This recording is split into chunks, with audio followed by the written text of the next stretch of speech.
Shadows in the storm. When you live on the edge of a forest, you learn to differentiate between the sounds of wind in the trees and the things that move just beyond the reach of your flashlight. Last night, when the sky split open with lightning and the power flickered out, I fumbled for candles, cursing the old wires.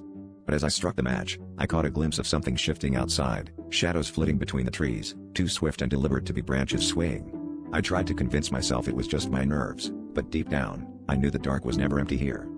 I moved to the window, drawn by a cold curiosity, and watched as the shapes seemed to multiply, their movements synchronized, almost purposeful.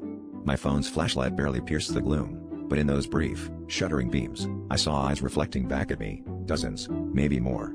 The storm's wind drowned out every other sound, leaving only the thud of my heart as I realized the shadows weren't just passing by. They were converging on my small cabin, circling closer with each minute. I stumbled back, barricading the door with a chair, hands trembling.